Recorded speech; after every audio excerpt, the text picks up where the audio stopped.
Hey, everybody, welcome. Welcome. You know what would really help is if I get my mic over by where I am.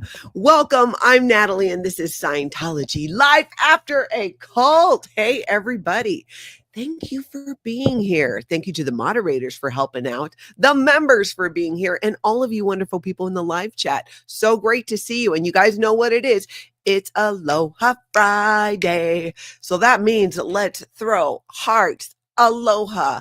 Say hi to each other, all in the chat. And if you're on the replay, do the same, because on Aloha Friday, we just like to bring a little bit extra oomph of aloha and love and community. And I'm glad you guys are all here, including we got a lot of our Clearwater people here too. Dusty Soda Dispensers here. I see you.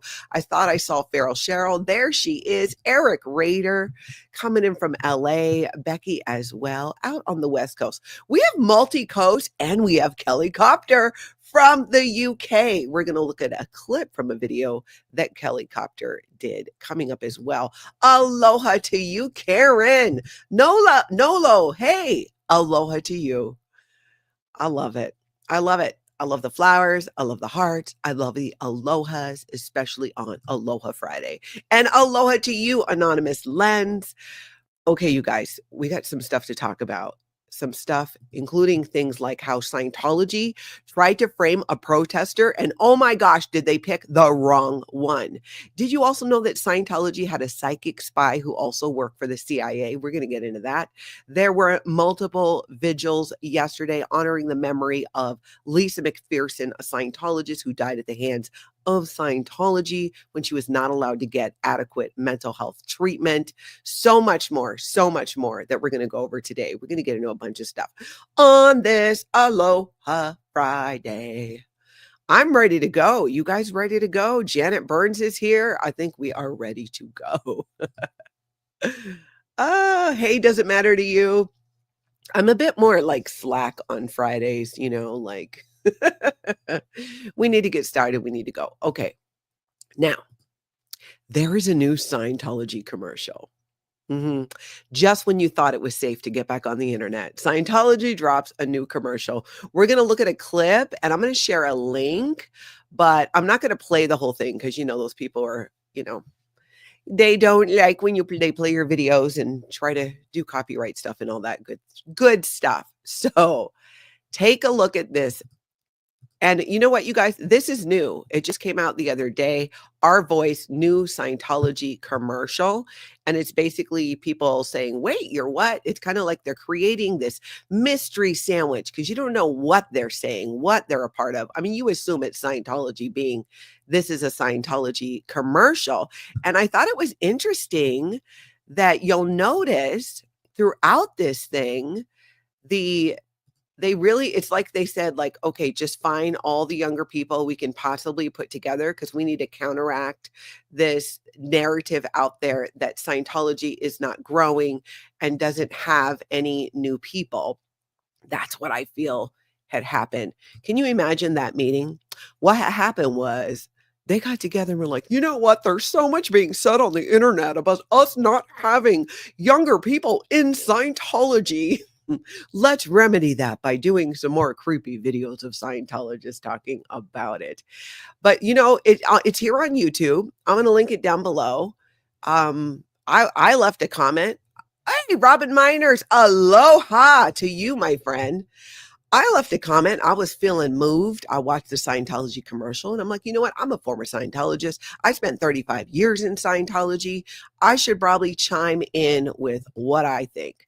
So this morning, after I watched the video, I went ahead and left a comment. Looks like it's still up. So if anybody wants to go like it, which says 3 generations of my family were in Scientology. My sister and I were in the Sea Organization. She was 15 years old when she first saw David Miscavige screaming an inch from the face of Sea Organization members. She was also 15 years old when she was ordered to burn banker boxes full of Scientology documents without reading them.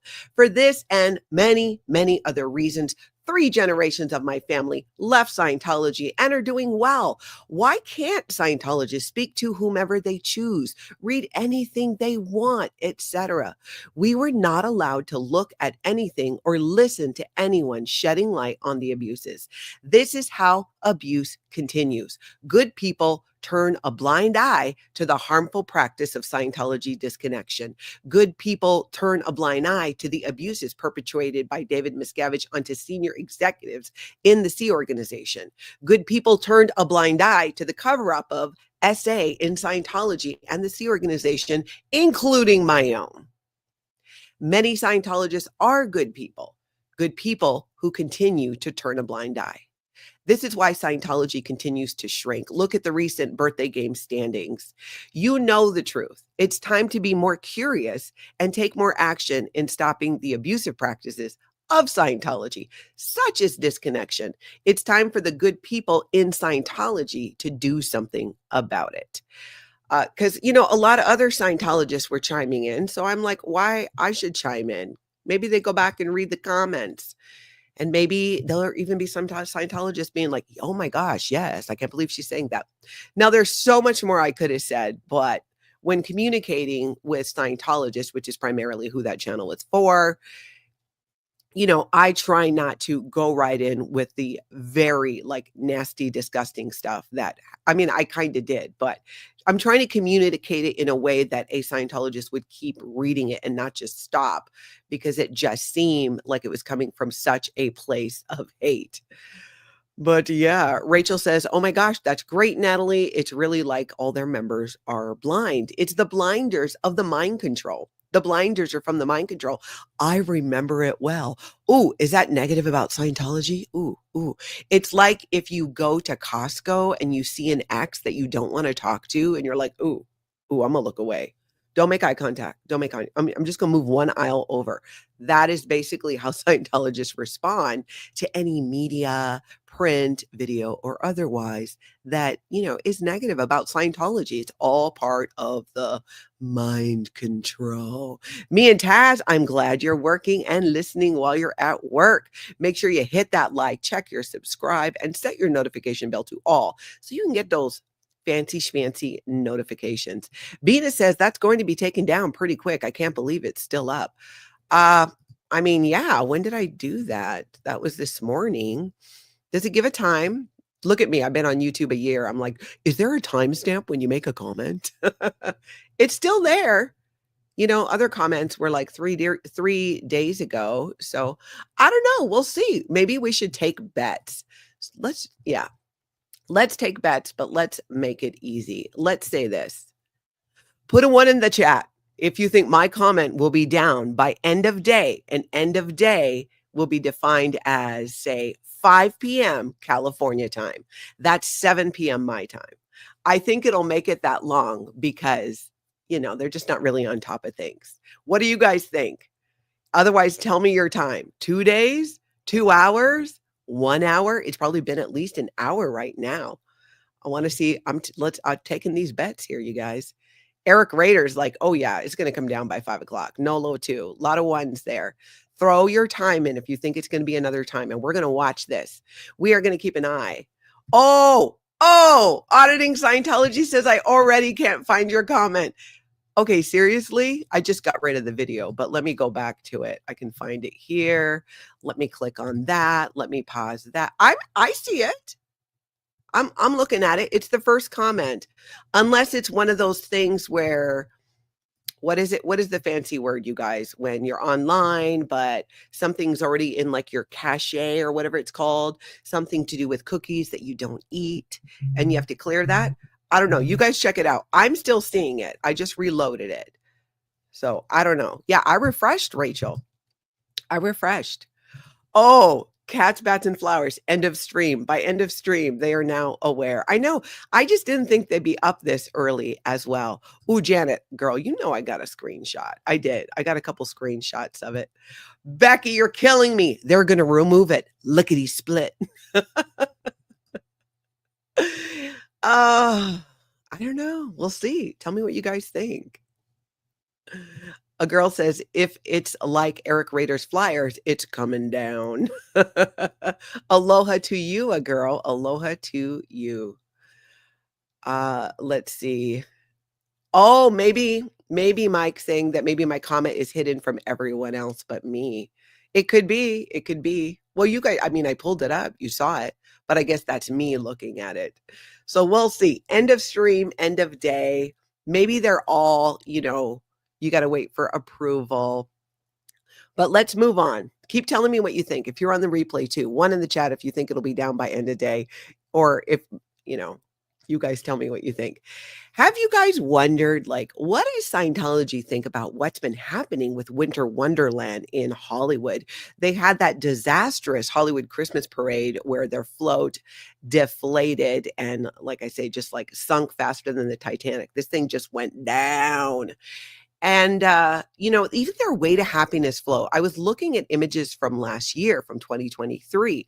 Their Way to Happiness float was a lot better looking. It was like a whole float. People were on it. It was festive. This year, it was like, you know what it looked like they did?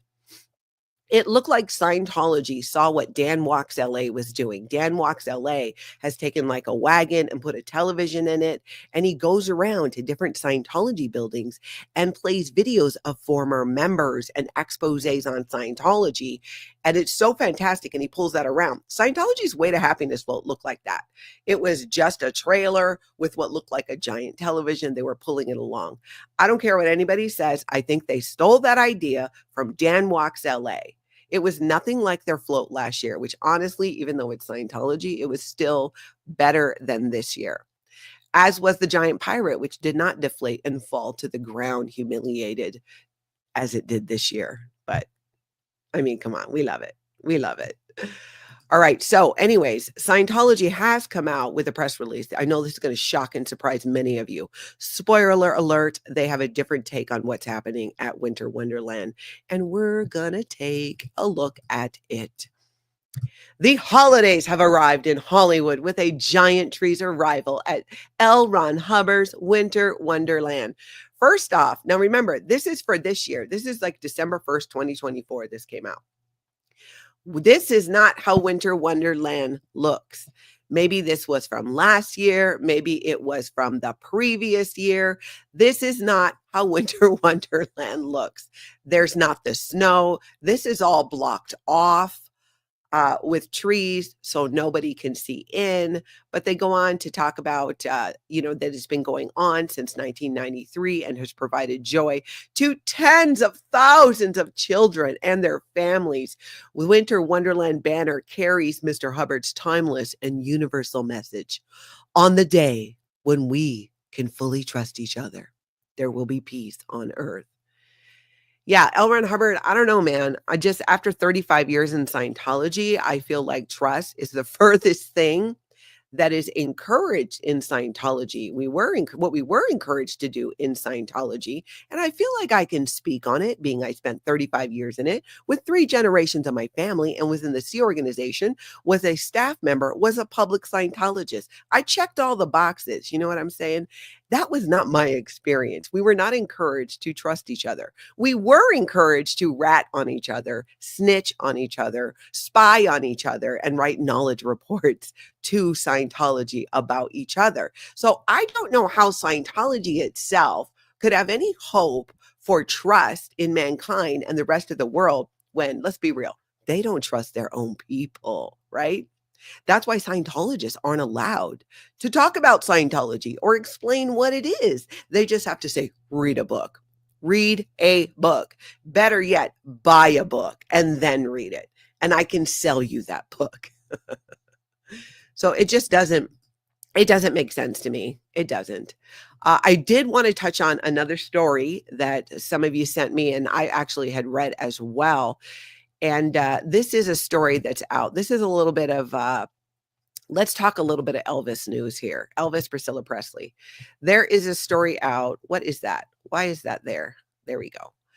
That shocking new twist in scandal of Elvis Presley's secret grandchild and how the king's widow, Priscilla, is refusing to acknowledge their existence. So this has to do with the whole lawsuit between Priscilla Presley and a woman who was going to be working for her. And the woman wants this lawsuit to happen in Florida, and Priscilla Presley is like, "Hey, I ain't got no business in Florida." I'm sure that's like almost an exact quote. Can you imagine Priscilla Presley all, "No, I ain't got no business in Florida." Well, this woman's all like, "Hey, wait a minute. No, she's got a grandchild in Florida. So she does have ties here. We should do this in Florida." This has like been this ongoing story. And then Aaron Smith-Levin at Growing Up in Scientology shared what is known to a circle of Scientologists in that little celebrity capsule who were aware that the biological mother that was being reported of John Travolta's son, is actually Riley Keough, Lisa Marie Presley's daughter.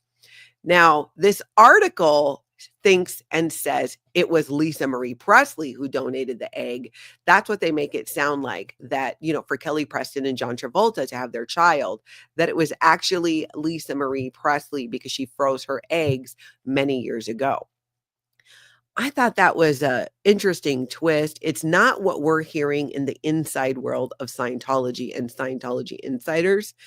People are saying, no, it's Riley. It's a known thing. But that's what this article says. I'm not going to read the whole thing. Just interesting point there. And many of you sent it to me. So I figure, let's talk about it. I will link it down below. Yeah. It's kind of a crazy situation with this lawsuit and what's going on, but that's kind of what's happening. After this, everything will be linked down below. Also wanted to kind of close the loop on something we've been talking about, which is Real Housewives of New York. Rebecca Minkoff pulled this prank on the show. She's a Scientologist, second generation Scientologist. Her family's donated like over $100 million to Scientology. And she did this prank on the show of pretending to be pregnant and not know who the daddy was. It backfired. It fell flat. It was the equivalent of walking into somebody's house and taking a giant crap in the living room. That's how not well, it was received. And she is now owning that and taking responsibility for the fact that it was a horrible idea. And so there's multiple articles out about this saying Rebecca Minkoff admits big mistake with Real Housewives of New York's pregnancy prank. Terrible subject matter, especially the article goes into because there are co-stars of hers, co-cast members on the Real Housewives of New York who are trying to get pregnant. And I think one or two of them might be having some challenges with that. So for Rebecca Minkoff to be so like, "Oh, I'm pregnant and I don't know who the daddy is." And then to be all, "Oh, I was just kidding. I was just trying to find out which one of you were the gossip." Girl, be real. This is a Real Housewives of New York. Every single one of them. I don't feel like you can be a cast member on the show if you're not willing to gossip and, talk smack. Talk smack. Let's see. Where are we at now? I need to catch up on some stuff here. I always feel like I'm missing out on the chat because it moves by so fast. Kelsey, aloha from Iowa, had quite a surprise today. After my second ultrasound, we found out our expected little girl is actually a little boy. Congratulations, Kelsey. That's fantastic. And that is kind of funny, but it happens. Back in the day, I remember back in my day, gather around y'all for a little back in my day. My kids are 34, 32, and 26. So I remember when I had my first one, if you didn't have something major going on, you didn't get an ultrasound.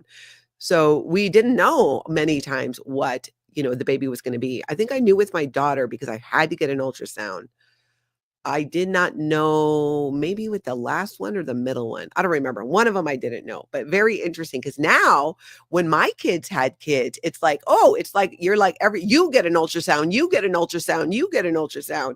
And people find out early what the sex of the baby is. Whereas back in my day, maybe y'all can, a lot of you are my age. Do you remember? We didn't know. We didn't know the sex of the baby because we didn't have access to those levels of ultrasounds. Very different, very different. And some people choose to not know, which I don't understand because I would want to know every day, all day, because I like to plan. But you guys tell me, do you remember if you're about my age back in the day, did you know ahead of time? Okay, so that's our Rebecca Minkoff news. Before we get to some other things, including some Winter Wonderland news and a couple videos that just blew my mind. I can't wait to look at it. Aloha to everybody coming in. Thank you for the alohas. It is Aloha Friday. So there's another article out about Kirstie Alley and her forbidden love. And I got thoughts on this. I have thoughts on this. I know this surprises you. So this whole article is basically getting into the gist of it is that Kirstie Alley was in love with Patrick Swayze, but they never connected. But Alley shared a deep emotional connection with a married Patrick Swayze, though the two never cheated on their spouses. And then same thing like with John Travolta. She was very close friends with John Travolta, but this article goes on to say that at one point, Kelly Preston told her to back off. Back off, girl. I'm sure they were all friends, but this story pretty much goes into these two forbidden loves that Kirstie Alley even said Patrick Swayze is the one that got away. How do you get away if you were never with him and he was married anyways? But it got me thinking, is there something, Kirstie Alley was so vocal about Scientology, very much so. And I know she was really close to the Travoltas because when I met her once, it was right after John Travolta's son, passed away. And I met her at a brunch, and then we ended up going to Home Goods, which was a really interesting experience. But this whole article got me thinking, like, is there some level of, because I have seen this in Scientology, especially as you move up Scientology's bridge to total freedom, where it's harder to truly connect and have connection in Scientology. It's something many of us who've left Scientology have talked about. But I never really thought about how empty that might leave somebody and Scientologists. Like, you have these relationships that really don't mean much. There's no loyalty. Your loyalty is to Scientology. And I even wonder about Kirstie Alley's relationship with John Travolta, given much of the things said about John Travolta. And, would she write knowledge reports on him? I don't think so, because they were good friends. But it really got me thinking about what life might have been like for her. She was such a huge defender of Scientology. She went after Leah Remini when Leah Remini left Scientology and became vocal. But I think it all adds to interfering with really having connection. And for me, that's really what that article was more about. Her lack of true connection. And so in a way, she kind of fixated on relationships she could never have. Having a love for Patrick Swayze and John Travolta, which were two men she was never going to have. It was really interesting. And you're right, Shauna, I've heard this. Swayze was so in love with his wife. That's what I heard too. Anyways, I thought it was interesting. Link down below if you want to go ahead and read the whole thing there. Now, did you guys see Jan Walks LA, the song Going Clear? He dropped the official music video. We are going to look at a clip. You guys, if you've not seen it, you're going to want to watch the whole thing. It is fantastic. Oh my gosh. I am totally having a hot flash. Look how red I am. We got to turn up the menopause fan. Level 2. This is a level 3 situation. Woo! Oh my gosh. I'm just remembering now. I don't think I took my supplement last night, which helps with hot flashes. Okay. What was I talking about? I'm all distracted by the chat of my hot flash. Yes, Dan Walks LA. Take a look at this. It is so fantastic. Hold on. Dan Walks LA. I'll link it down below so you guys can watch the whole thing. Unburdened inside, free of ingrams in my reactive mind. Going clear, it's a certainty. On the run, down ceremoniously. I just realized that I've been locking up my own reactive mind. But not anymore. And I'm feeling quite sure that I'll be clear for life. How creative is Dan? It was one thing when he made the song and the whole album, but now an official video. I'm loving this. I just that my reactive mind was mocked up by me. But the time is here, nothing to fear, and I can finally see I'm going clear. I'm going clear. Going clear. Unburdened and Kelli Copter, I don't think that he's singing. I think he used AI, but he did write the lyrics. Isn't it great though? And a music video to boot. I'm like, that's fantastic, right, Nolo? Dance, Davy, dance. Marlene says it's so good. Dusty says Cheryl is such a big star. Indeed. Stacia says, go fly, girls. Scientology Up North says, I love the creativity. That is so cute, says Shauna. Rika says, me in the giraffe onesie. Rika, that was one of the best parts, was you in the giraffe onesie. I loved it. Cubana Chica, love the background dancers. I'm so glad that we made our video when Feral Cheryl was here. Couldn't have done it without her. She had the dance down. Oh, you know what? I think I recorded some behind the making of. Oh my gosh, I need to go make that video. I got to remember to do that. I got to make the behind. I'm even going to write it down right now. Going clear dance. I got these little Post-its and then I put them on my computer. Look at me getting systems and getting organized. And it helps. There's a few real fabulous people that helps remind me about some things. Catchy beat. Yes, totally. Constance says the video is great. Very cool. Very cool. Indeed. Oh, I love it so much. I love that kind of stuff. The creativity. I love it. It is such a good vibe. Now, let's talk about Winter Wonderland. We're going to go over there and we're going to look at a clip from Scientology Audit Streets, LA, William Gude, the Gude father, because, well, I'm just going to show it to you because Scientology, oh, they really tried to frame the wrong guy. William Gude is the protester that they tried to set up. I mean, let's be honest. They've done this with multiple people, but William Gude had did a live yesterday and spoke to someone who shared some interesting information. I've got a couple clips. Let's take a look at it. The first one. Day 5 of the Scientology Winter Wonderland. Yep, so they say, but they can't even come outside. Why they gonna go to Wonderland? Right, and why? I love this woman. They can't even come outside. How are they going to go to Winter Wonderland? They have the gates closed. And why the fuck do we have the gates closed? And she's been through a lot with Scientology. Scientology has had her arrested. So there, I'm going to link the whole thing down below. There's a lot of spicy words in it. So I kind of had to split up the clip there. Just genuine. Is it genuine? Genuine? I'm glad you made it. And aloha to you. Thank you for being here. So let's look. I got another clip here that we're going to look at, which gets into what she actually shares with Will about Scientology trying to set him up, which, you know, just wasn't going to happen. Check this out. You know, karma caught up with them. That's why this is closed. Period. That's why nobody's walking in here right now. Yeah. It's Christmas time, and they don't have anybody walking through here. Look at it. It's all closed up. Too bad for them, right? Too bad for them. That's they can't karma. come outside. It's karma for them. Yep, they can't. We outside, they inside. Period. Oh, yeah, and they still talking shit about us. Wait. Bro, they still talking shit about us. They came to you and asked you to testify against me. Yes. Well, they want me to say. So did you get that? Scientology approached Penny and was like, hey, we want you to testify against Scientology Audit Streets, LA, William Gude. And of course, she's like, no way. I know you was helping me up there doing setups and stuff like that for them and shit. But I was just watching over my stuff.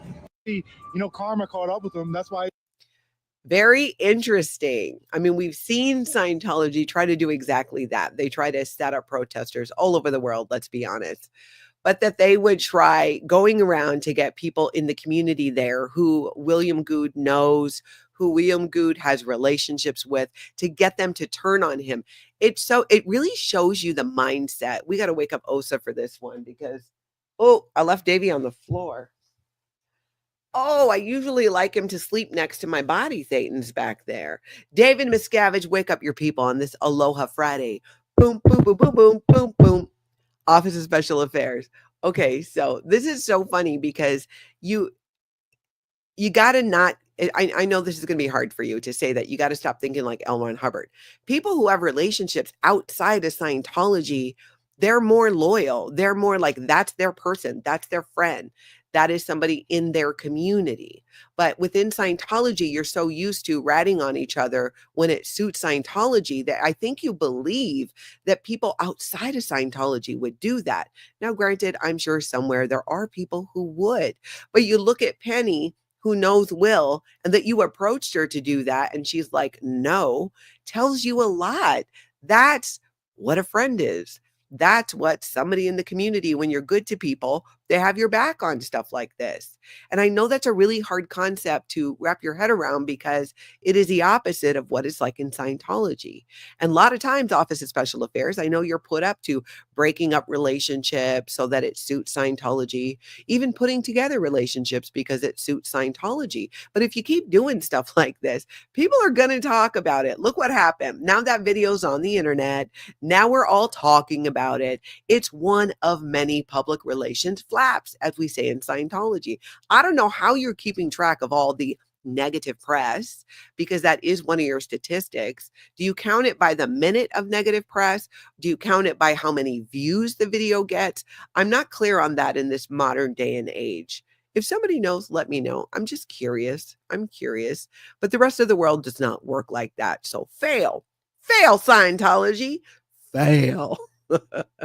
Good luck getting anybody out there to turn against William Gude when he's gone to the Hollywood Testing Center, when he's been protesting Scientology, he supports local businesses in the area and encourages people to do the same. So those people around there are more safe pointed by William Gude and other protesters than they are by Scientology at this point. So good luck with that, Scientology. Well, Jessica Palmadessa headed over to the Hollywood Testing Center and Winter Wonderland and saw Ted. Ted, you guys, is on his way to becoming an internet sensation to a degree. People are now going by Winter Wonderland, not to see Santa, but for a Ted sighting.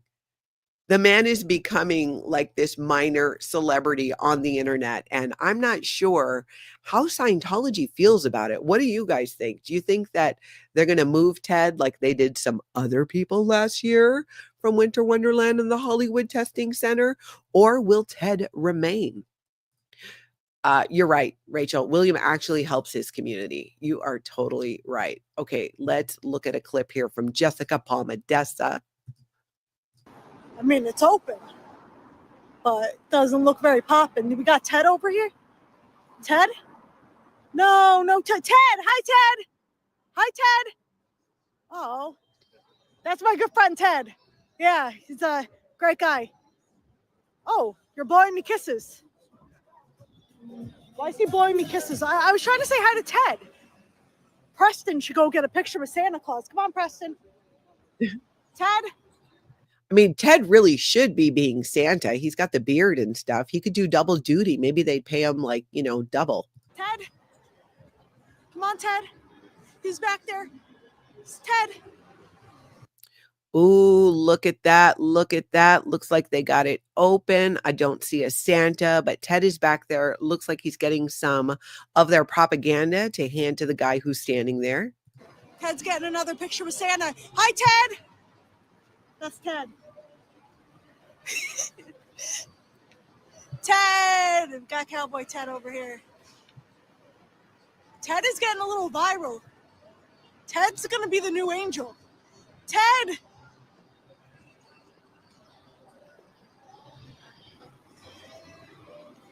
Hi. So then Jessica has a whole conversation with this guy, which is just hilarious. And, Jessica Palmadessa is a riot. I love watching her content, even that has nothing to do with Scientology, because she's so funny. What do you guys think? Tell me in the chat. Tell me if you're catching it on the replay. Get in the comments. What do you think about Ted? Do you think this will affect Ted's employment? Or, because, let's be real, right? it's not going to bring people to Winter Wonderland for the reasons that Scientology would like. So let's listen to a bit of this conversation Jessica Palmadessa had with a guy who came out, who was just talking to Ted and given some presents from Scientology. Oh, hell no. Did you just buy those? So when you come out of there, you get, if you are curious Oh, I'm not. and you want to read things, Yeah, no. if you have time to read things, Yeah. I just read everything that exists. Yeah. Read everything. Just a little knowledge about cults and stuff, you know? These are, well, they're, This conversation goes on, and it's hilarious. At one point, I'm pretty sure they got engaged. There was a wedding being planned. I think Ted was going to officiate. It was hilarious. And I don't know. I never really understood, like, was the guy really, he said that he reads everything and he was just getting stuff that they were giving him to read. So I don't know. But Jessica Palmadessa gave him a lot of things to think about and also to look into in regard to Scientology. So we'll see. We'll see. We'll see what becomes of that. But I'm telling you, I saw some other videos too, where again, just people going on social media and looking for Ted. They're all looking for Ted now. Getting a Ted sighting and being able to share it on social media is starting to become a thing. Oh, Anna from Canada says he threw the books on the ground later in the stream. Okay, I didn't even get that far. That's interesting because he was all about it in the beginning. But after his conversation and engagement to Jessica Palmadessa, that turned around. Cassie says, I didn't understand why Ted is the one giving out those books. He is a private security guard. That's probably part of it. Scientology is trying to make people work as much as they possibly can. They're not trying to have some Sea Org member out there being exposed to the truth about Scientology or being caught on camera. That's why they go running. Just like roaches. Light comes on, gone. They're hiding. So they use hired security, people who are not Scientologists, as this buffer in case anybody talks about Xenu or other confidential things. They don't want to freak out their own people. You know what the truth is, you guys? Scientology, this is my theory. This is what I think.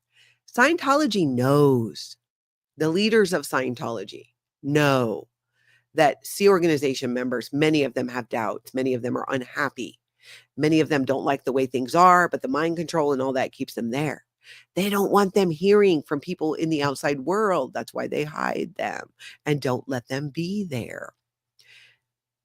Nancy says, Winter Flunkland.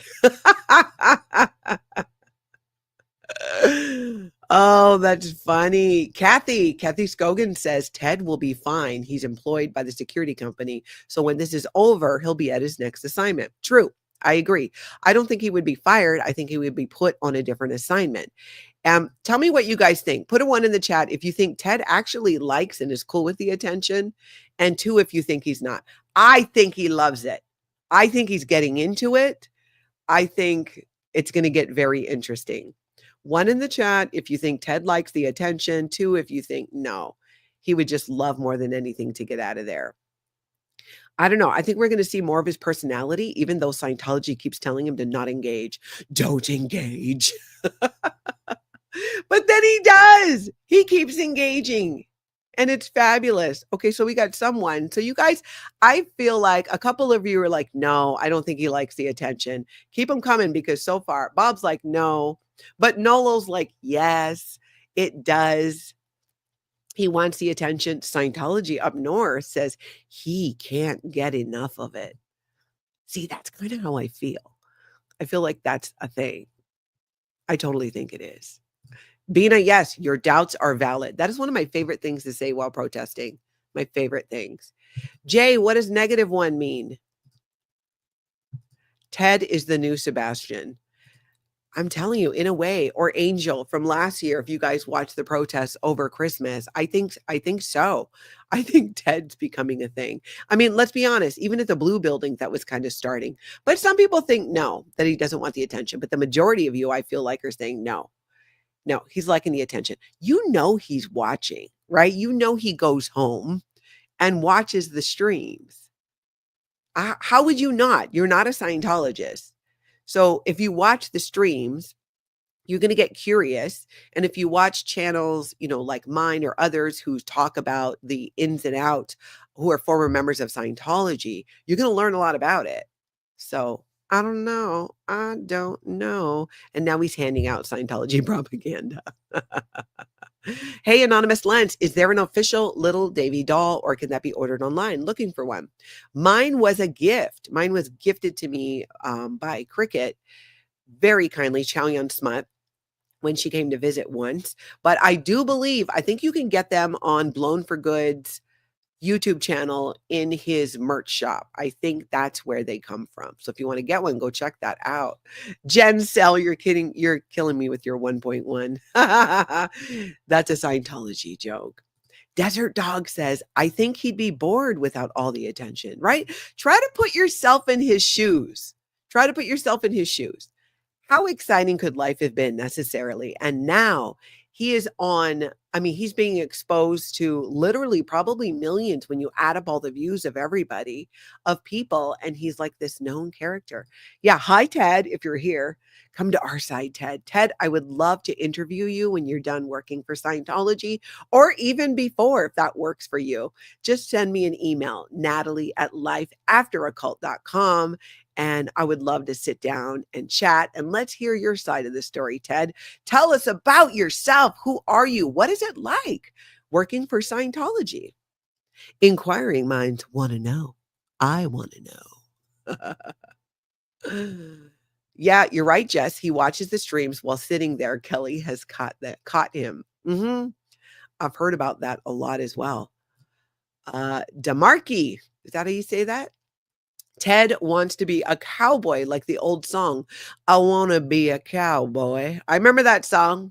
And you can be my cowgirl. Oh, I totally remember now. I want to be a cowboy. You guys remember that? Tell me I'm not the only one. I'm totally dating myself. But I feel like based on my demographics, a lot of you are close to my age. Not all, but a lot. Desert Dog says he's always on his phone at work. I think he's watching. I think you're right too, because Scientology is not going to be on your phone the whole time. But if he's watching streams, then, we know. Natalie's Body Thetan, you're here. I'm so glad. Make sure you catch up from the beginning, but glad to have you here. Along with my other Body Thetans in the background from Feral Cheryl. Where am I? Okay, let's talk about some of the things that happened yesterday as well with the Lisa McPherson vigils. There were so many. Yesterday, in my stream, I shared multiple links of things that were coming. I caught a bunch of them. I had to be gone a lot yesterday in the afternoon. So I still have some catching up to do, but I definitely caught Kelli Copter did an amazing video about Lisa McPherson. Let's look at a clip from that. This is over on Kelli Copter. I was walking through the Heber Guidance Center. Calf?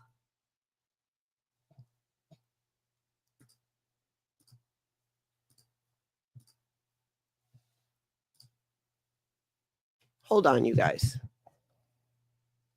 I just reloaded.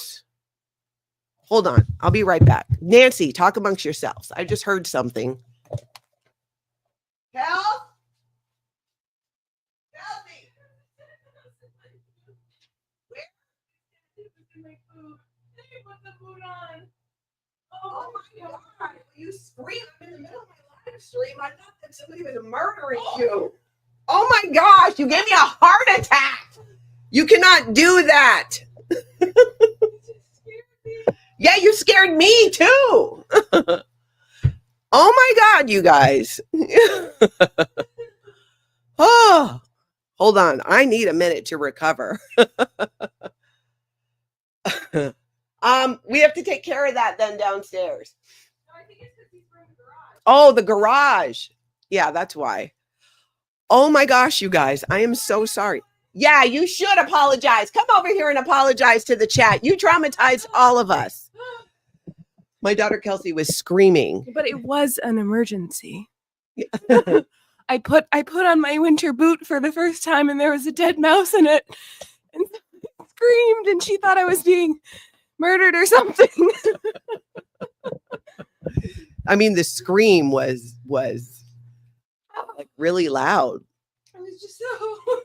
Yeah, I grabbed my bat and went, heading towards downstairs where she is. But just take some deep breaths. It's okay. They were in the garage. I know, they were in the garage. I thought. Yeah. I'm gonna take care of the house. Okay. Yeah, check. My daughter apologizes for that trauma that she just put all of us through.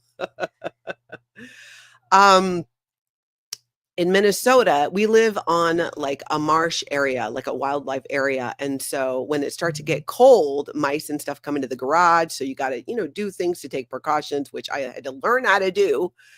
And we have like traps and bait stations there, but she had left her boots in the garage for a long time. And there was a dead mouse in her boot.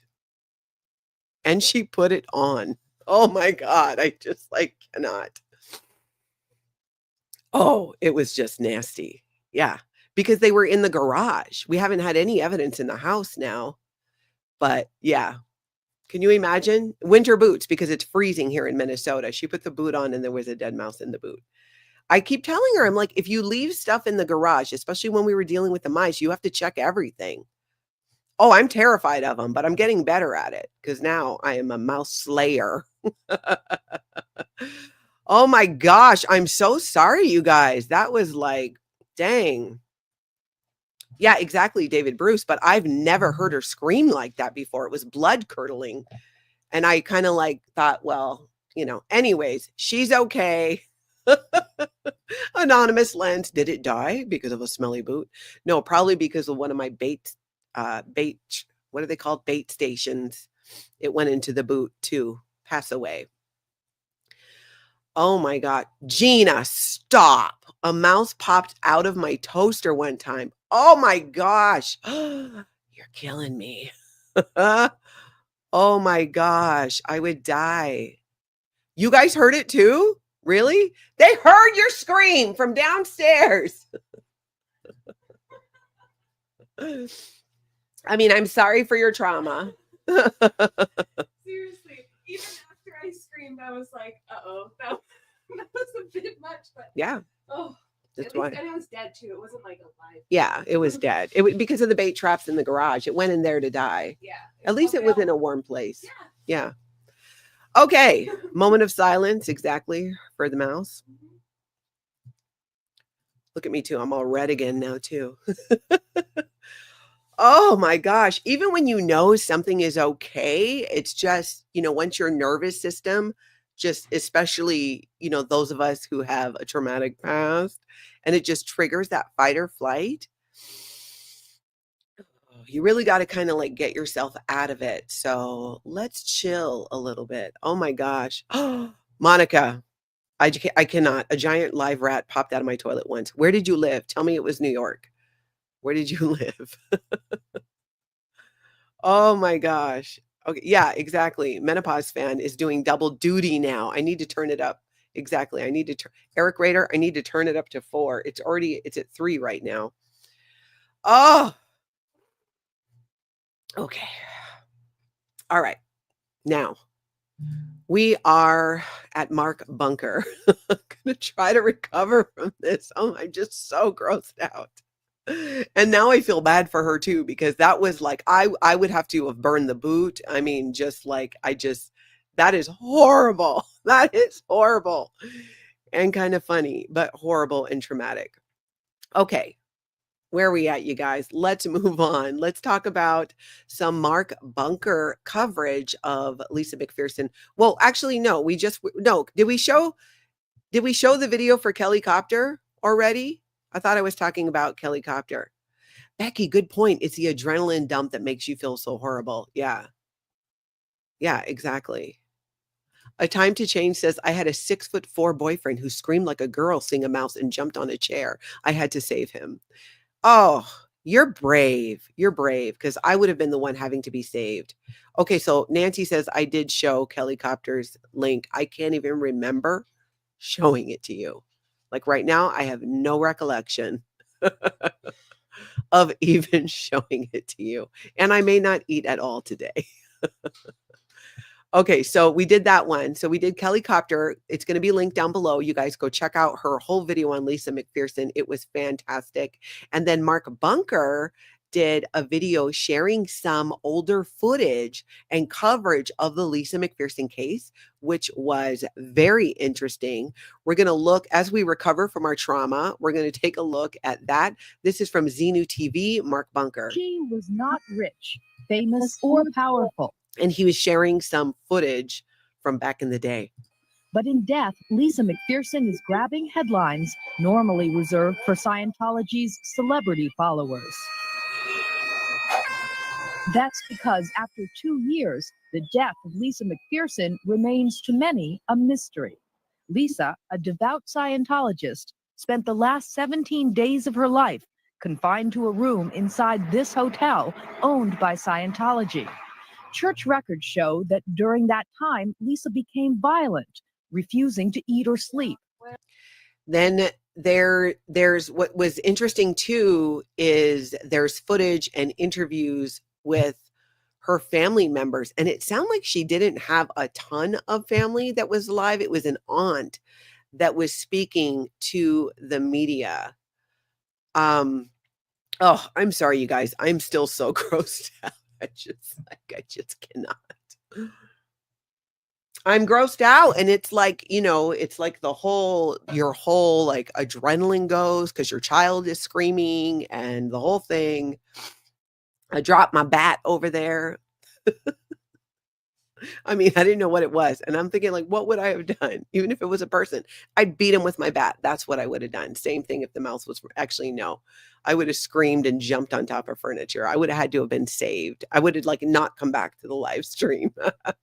Somebody would have had to have come over to, if it was alive, but it wasn't. It was in the garage in a boot. So we're okay. We are not, I am safe. I am in my office.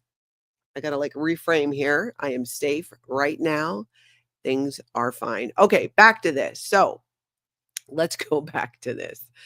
Let's look at this because there is a clip that shares, where her aunt is talking to the media in this clip. And again, this is on Xenu TV. Mark Bunker sharing it. Del Liebrick's battle with Scientology is a civil matter that has turned decidedly uncivil. What her motivation is? Money. Pure and simple. Now, this is back in the day when Mike Rinder was the head of the Office of Special Affairs. Office of Special Affairs, oldie but goodie here for you. She is pretending to represent the interests of Lisa McPherson. She is representing Lisa McPherson's estate. I can assure you that the last thing that Lisa McPherson would be doing would be suing her church. To them, this is bad PR. That's right. It's a public relations flap. Always was, always will be. And they didn't stop there. This was a time in Scientology where you would see a Scientology spokesperson like Mike Rinder speaking to the media, including Heber Jentsch, the president of the Church of Scientology. And I got a clip about that too. So let's take a look at that. Check this out. Do you not consider the mysterious death of a young woman in the care of Scientologists as a valid reason for outside questions? I consider the fact that your people were given information, Brian, that they did not put on the show, and there were very specific information that they could have used. Joan Woods, the medical examiner, she never did the autopsy on this case, and that was known to your people. So Heber Jentsch, his whole job here is to discredit the people who are basically telling the truth and trying to put forth the truth. Somehow, Scientology got the medical examiner to change the report. And that changed everything in this case to what the actual cause of death was. And it was no longer looking like this criminal case, which it always should have been. But I love that Mark Bunker went and was sharing some of this footage because for many who are new to exposing Scientology and who Lisa McPherson was, his video and even Kelli Copter's really go into that background and can fill in a lot of blanks if you guys want to go ahead and check that out if you're not as familiar with the story. And it is interesting to watch the previous Scientology spokespeople and how they would address the media. It really gives you insight into the point of view of Scientology and the Office of Special Affairs on how they try to control the narrative. And yeah, Heber just was going on about like, they didn't do this right, da da da da da da da da. And it was like, well, you're not actually addressing any of the concerns. Like, why was she taken from the hospital by Scientologists when Lisa herself had told someone that she was trying to act crazy so she could get help because she needed help? She needed help. Now, let's see here. We looked at the Heber Jentsch one. Let's take a look at what happened in Clearwater. But first, F. Sciento's limp blow-up doll became a YouTube member. Thank you so much for joining Scientology Life After a Cult. And if anyone else is interested in being a member, there is a link on my channel and in the description of this video. We do a members-only live. We've been doing it Tuesdays at 4, but I'm going to do another one, I think, on the weekend, just because so many people have different schedules. And we talk about all kinds of stuff. So back to this. Radiant Life, you are right. The nearest hospital was 6 minutes away, but did they take her there? No. They kept driving. They kept driving. They kept driving. Now let's take a look at what happened in Clearwater last night. There was a really great vigil going on that started at the memorial brick for Lisa. And there was, do you guys remember Liz Gale created this amazing scroll of children of Scientology, people who've spoken out, people who've even lost their lives and are no longer with us. And that was in Los Angeles, and it was so amazing. And in Clearwater now, Farrell Cheryl went and recreated that list for the Clearwater crew, and they put it on a giant scroll, and they took it around in front of flag and around the buildings. And it was so cool and reminiscent of what, Liz Gale did back then at the Celebrity Center. She's such a good artist. It's like that visual create manifestation of just there's something so impactful about seeing all those names together. And I'll tell you, it's impactful to see my name on there. It's like, that's right. I'm one of those people. I think it's sometimes a lot on my channel. I'm doing recaps and I interject and share my own story, but I'm usually sharing a lot of other people's stories. And it reminds me of like, wow, I definitely have that story as well. There's Liz Gale, Beetlejuice. That's right. Liz Gale, Liz Gale, Liz Gale. She pops up. So Liz, you saw it. How cool was it? Let's take a look. Let's take a look at this. Whose video is this from here? Hold on. This is from Dusty Soda Dispenser. Check it out. I don't think there's not any audio. A little bit, but you can see when he zooms out, this is in front of the Superpower building there at Flag.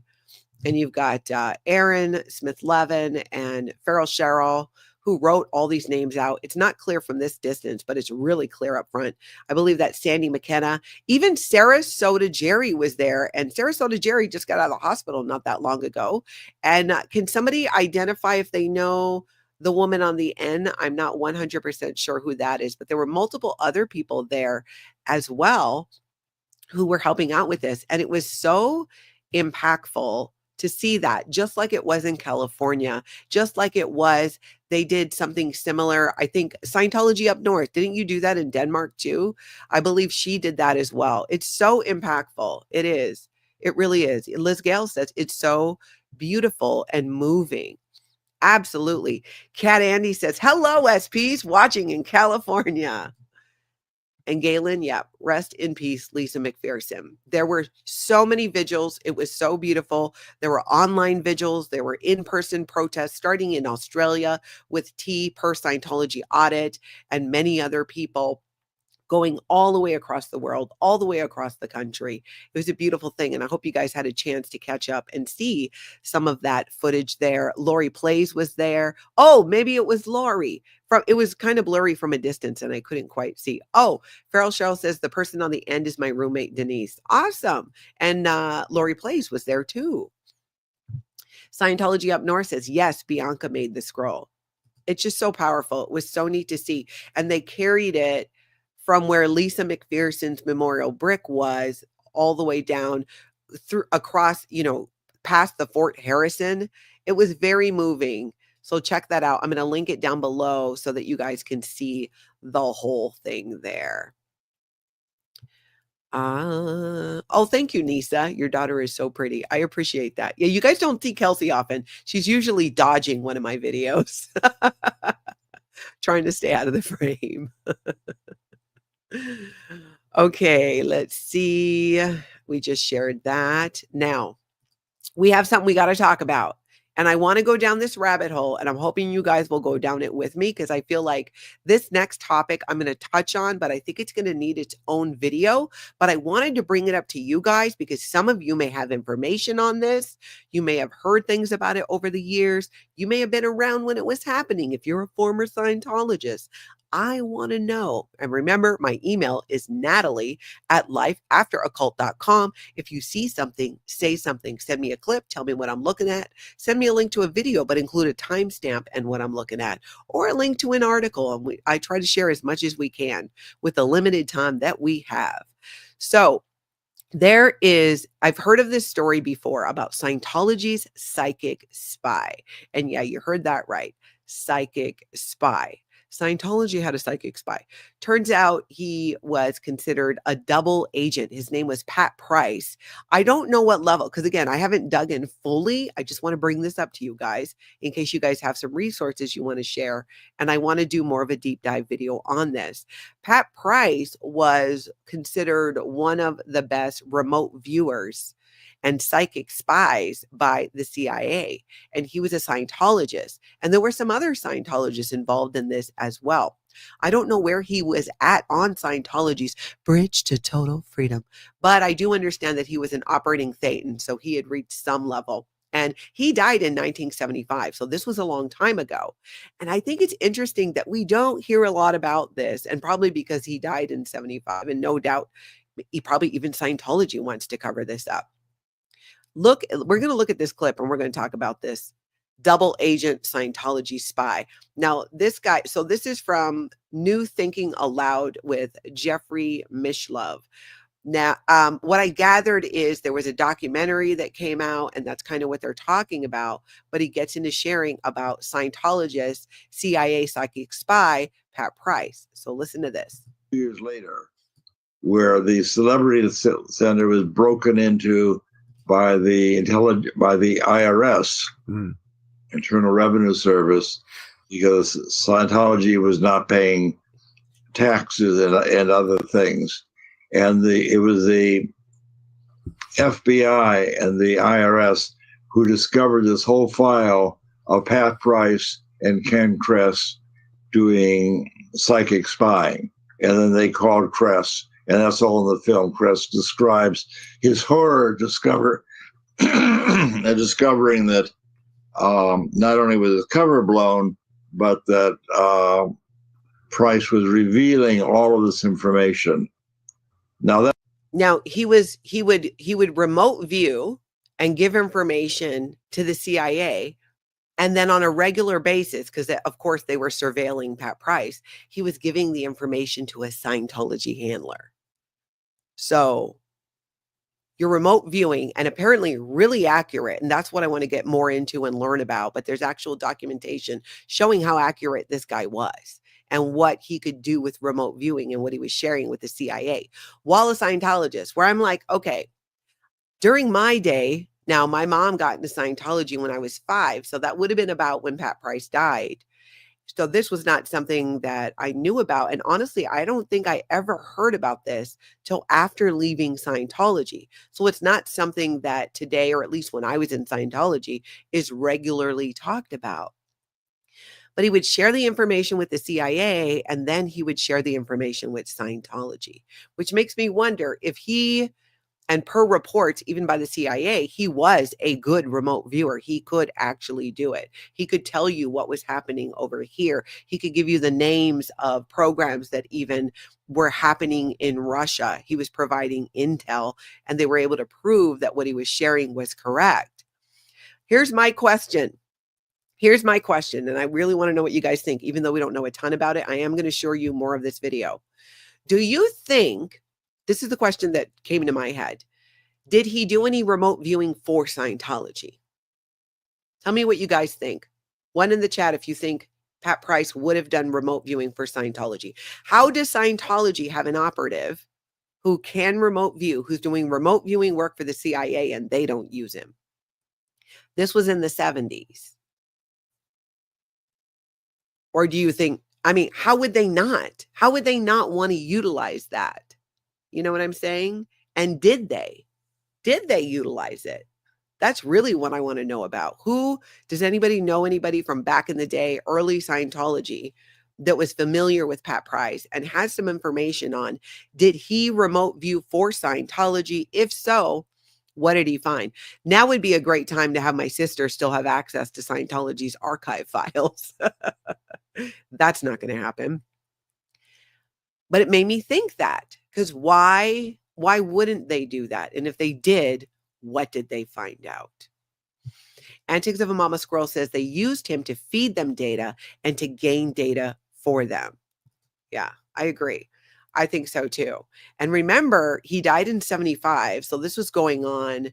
It was, when was the raid on Scientology? That was 75, 76, 77 that happened. And then they found out about what Scientology was doing to Paulette Cooper. So many other things came out. Shannon, remote viewing is when somebody has the ability to be like me, located in my office. Just had a hair go in my mouth. And I can tell you that, oh, you're sitting in a living room in a chair and there's a lamp by you and so on and so on. Like, and I would be accurate. I could remotely see what was happening. And I've heard of this program in the US government and in the CIA and even other countries. And that's why I kind of want to do a deeper dive, because I'm like, did he do this for Scientology? Did he? Hold on here. David Bruce says it was called Project Looking Glass. That's right. I heard that in this video too. I want to learn more about it and I want to talk more about it. What do you guys think? I think it's fascinating and interesting. Let's look at a little bit more of this video. That's true. I don't know that the CIA discovered that early on. Mm-hmm. Now, Price was a pretty smart guy and very psychic, but he wasn't a trained spy. He was just living in his farmhouse in Virginia, and every day he would meet with his Scientology contract monitor, and we know that occurred because we've got the data. So he would regularly share back that information. Deanna Ross, Pat Price was at my wedding in 71. Deanna, we need to connect. It's coming back to me, Deanna. Didn't we talk before my Tony died? And we were going to do an interview. Deanna, if you're the same person, would you please shoot me an email so we can reconnect? Natalie@lifeafteroccult.com. And let's do that interview and let's talk about this. So shoot me an email. And I'm just remembering now we were going to do that. But then, everything got very crazy. But that is really interesting. A girl says Price joined the remote viewing program at SRI in 1973. What is SRI? Could you please tell me in the chat? What is SRI? Let's see. Becky says modern remote viewing is called live streaming. That's funny. Okay, we'll give this a little bit more of a listen. Yeah. He was a police commissioner, as I recall. That's right, a police commissioner in the city of Burbank. So what I'm conjecturing in the film, and no proof of this, is that since Price was no spy, he wasn't trained in spycraft, and he was working for the CIA, he probably got caught in telephonic conversation with the CIA, with the Scientologists, or overheard or intercepted mail. Can you imagine? I mean, he's only a few miles from CIA headquarters working with them on this top secret stuff. It seems obvious to me that he was surveilled in some way. How could you not? I mean, if you're doing remote viewing for the CIA, they're going to keep you under surveillance. A girl says, before joining the remote viewing program at Stanford Research Institute, Price worked as a security guard at Lockheed Skunk Works. No way. That is sus. Wow. A girl, would you email me as well? Natalie@lifeafteroccult.com. Because I think maybe you could help point me in the right direction to some of this to be able to dig it more into this. Sharona says remote viewing freaks me out, but not as much as if I found a dead mouse in my boot. Yeah, Atkinson, Texas. It's all disgusting. Seriously. Do you mean the mouse or the remote viewing? But it's interesting to me that this would be happening because remember, in Scientology, we can't be connected to the CIA. We can't have worked with the CIA. We couldn't have had family members employed by the CIA, the FBI, any of those 3-letter government agencies or the media.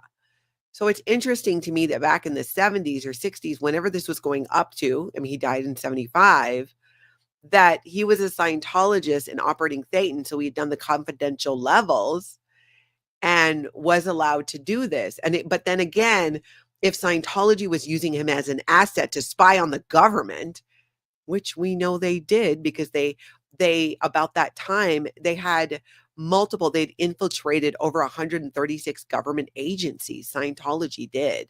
They physically did that. So what did they potentially use this guy for, who was a Scientologist? I don't know. It's a whole nother twist. David Bruce says LRH is 3 letters. Yeah, exactly. So I'm going to be digging more into that. If you guys know anything about it, or you know of some good videos or resources for me to learn more, could you email me, Natalie@lifeafteroccult.com. How are you guys doing? Are y'all kind of recovered? I feel like this was a really crazy live stream. Everybody kind of like come back to, are we back chill? We got to get back into that Aloha Friday today. Ooh, Tim Greenglass says, read the FOIA papers about remote viewing. Half the CIA thought it was BS. They consulted with James Randi. Okay. So I guess I'll have to Google that. But if you know a link, could you email it to me? That'd be awesome. But I'll look it up too. Jolie says, Tim, it does work. I've done it, just not for the government. Never would. Jolie, that's interesting. I'd like to hear from you too. And that's part of what I know in one of the videos with the same guy on a different podcast, I think that he was doing. He talked about how there's actually quite a few people who can do this. They just don't know till they try. I just find it very fascinating. Ren needs a coffee after the trauma of my live stream. Tim, yeah, it's easy to fool people. If you can bend a spoon, prove it. Absolutely. That's what I wanted to look into as well. Lisa, thank you for that. Aloha, you beautiful people. Rachel, that's so true. Kelsey was like Woody from Toy Story. There's a mouse in my boot. Oh, yeah. Well, it's been in the garage because now's the season to pull out our boots. Now, I don't keep my boots in the garage for this exact reason. But yeah. David Bruce, I agree. Spirit realm is a treacherous place to play. But I question, is it spirit realm or is it, is it a different dimension? There's just so many ways to look at this. I feel that I think as time goes on and we learn more about the world we live in, as science catches up to things too, that we're going to learn that some of the things we consider supernatural are just not supernatural. It's just a phenomena we don't yet understand, but one that we will come to learn and understand and have more evidence of. That's my thought. That's my passing thought on it. That's what I think about that. I don't know how, I don't know if I would consider that. I think it's been seen as spiritual, but I don't know. It's interesting. I can't wait to dig in and learn more about it and find out who Pat Price was and what this all had to do with Scientology. I think it's interesting. Crafting Emily says, my dog has caught mice before, so I'm safe. Good for you. Absolutely. Eyes to see 33. I think there are different realms or planes that we do not see. I think that too. I don't actually think that it's supernatural. I think we just don't have the ability always to see it or be aware of it.